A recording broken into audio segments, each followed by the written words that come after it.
ดวงวิญญาณนะคะ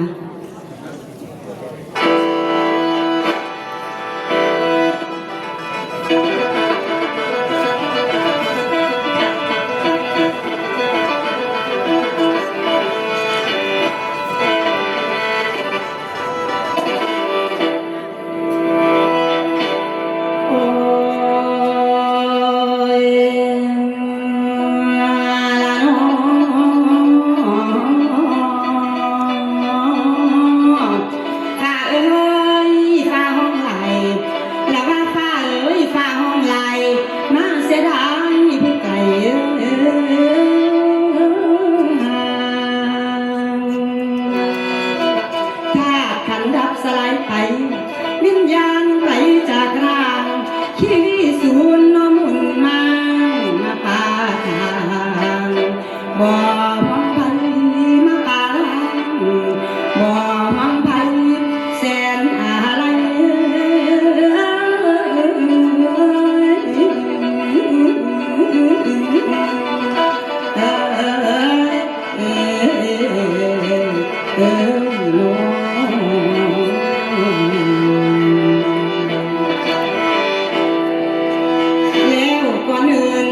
ผู้ขาเมื่อลำเจียมหน้าผ้าเพชรพลังชัยขอกะมาวันท่านอ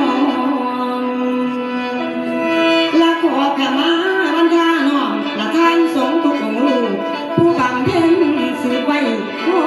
ยเงาศาสดาทั้งสถาพันธ์ของทุกหมู่เราสาธุชนที่ได้มาในงานทรงสการในวันนี้แนวบดีบกพร่องมีแนวเกินขาดขออภิวาทน้อมขอท่านจงอภัยด้วยศรัทธาเพิ่นให้มาลำทรงดวงวิญญาณของคุณแม่ยายหนูจันทันนักเสนาน้องแม่น้องและด้วยศรัทธาเพิ่นให้มาลำทรงดวงวิญญาณแนวสังขารของคนบ่เที่ยงตรงคงที่จนหรือมีดีหรือหายบ่หนีตายเพิ่นดอกแม่โอ้ย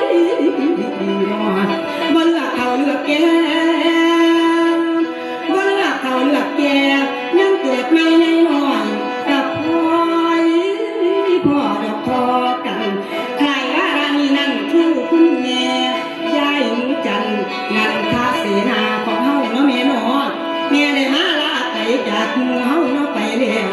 แล้วก็มีแววสิขึ้นโค้งเล่นกันอีกคือ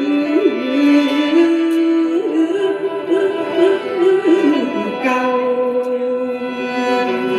ที่เด่นเดแม่หนูจันเอ๋ยที่เด่นเดเสียงเปิ้นจากปากเขาของเจ้าสิบ่มี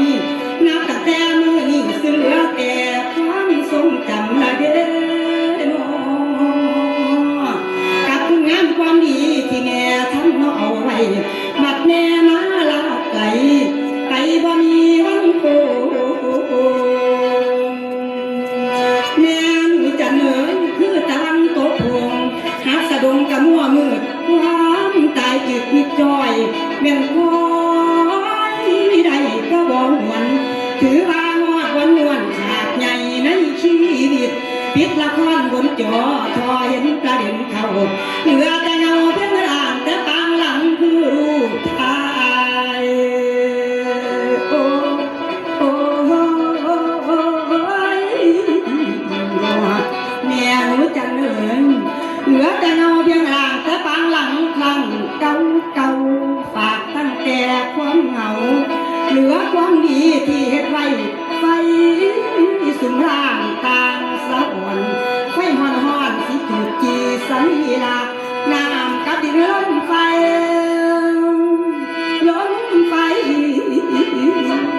สิเราสูญเป็นสิ้นอันนี้หนอผู้เจ้าองค์คนแต่จังไม่ว่าอุปาทวายธรรมนี้หนอขันเกิดขึ้นแล้วย่อมมีความเสื่อมไปเป็นธรรมดาอุปัชชิตวานิโรธสันติขันเกิดขึ้นแล้วย่อมหายไปเตสังอุปสมโมสุโขความสงบระงับสังขารทั้งหลายนั่นคือความสุขอย่างยิ่งนี่ล่ะเพิ่นแต่จังได้ว่าสัจธรรมแน่แท้คือเกิดแก่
ได้เป็นเจ้าเป็นนายเมื่อสู่ผู้สู่คนคุณแม่เอ๋ยบุญคุณแม่นั่นขอฝากกับแผ่นดินขวมเอาสมุดมารวมแล้วโยนขึ้นตาสั่งยังบ่ได้เปรียบดังเสี้ยวหนึ่งคุณโนนอแม่น้องบัดแม่มาลาไก่ไปบ่มีวังโคงฟ้าเงินเปิงไปจงโคมือมีน้องอยากพี่น้องเป็นมาส่งพี่น้องไก่พี่น้องไก่ผู้อยู่ไก่อยู่ไก่ทั้งซุ้มหลานลูกเต้าได้มาเฝ้าสงสการสังขารใหญ่จากบ้านมาขึ้นสู่เมรุอุกใจเด่นแก้มรำทวดอดบอนไฟสิเผาร่างแล้วก็มีทางสิฝืนร่างประเพณีเก่าแม่หนูจะเหนื่อยถือว่ายังขาดเจ้าน้ำคล้องเข้าตั้งแต่เพิ่นเพิ่งฮอนสิจูดจีสันลาน้ำกระดิ่งลมไฟสิเราสูญเป็นสิ่งละภาษาตุเด้อขอยินยานไทยจงลอยไปในอากาศไปสู่ภาษาแก้วไปแล้วยังหลังให้เจ้ามุ่งหน้าตั้งขึ้นสู่เมืองแทนเด้อแม่หนูจะเด้อแดนทางทั้งหกอย่าบอกลงทางใจอย่าตื่นดาว่าดึงไทยทำยามาขาดเจ้า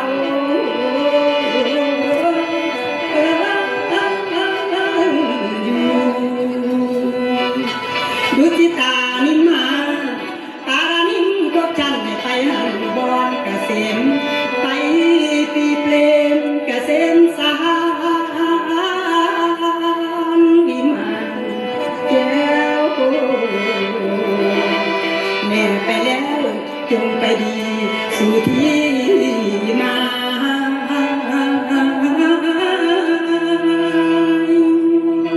สู่ภพภูมิแดนสวรรค์คือบังปลายสุขสบา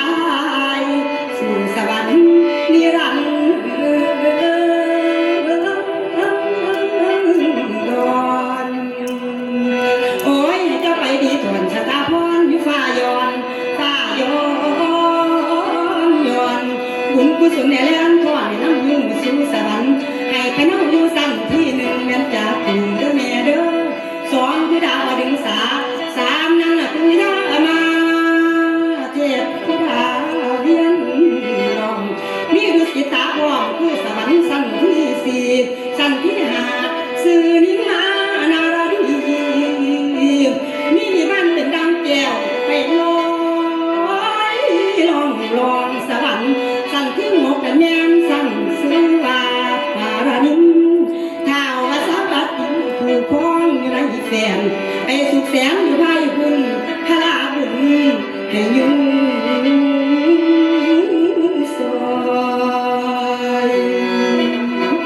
ให้บุญคอยทรงอยู่สู้เจ้าไปวันหมายพวกพ่อแม่น้องอายหอดมือแนมเจ็บอาทิตย์หอดมือสันวันดีสิแตงบุญไปหาเจ้าไล่ไปเอาอยู่เมืองฟ้าเทพธิดาได้เห็น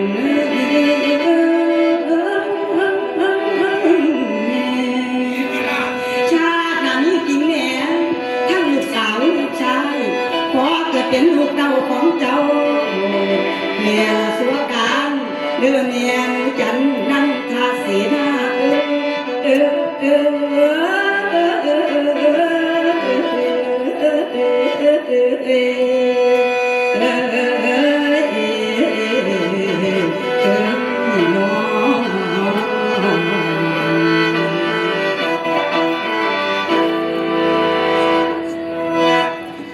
ก็น้อมส่งดวงวิญญาณของคุณแม่นะครับ ทุกคนตั้งจิตอธิษฐานกล่าวคำว่าสาธุพร้อม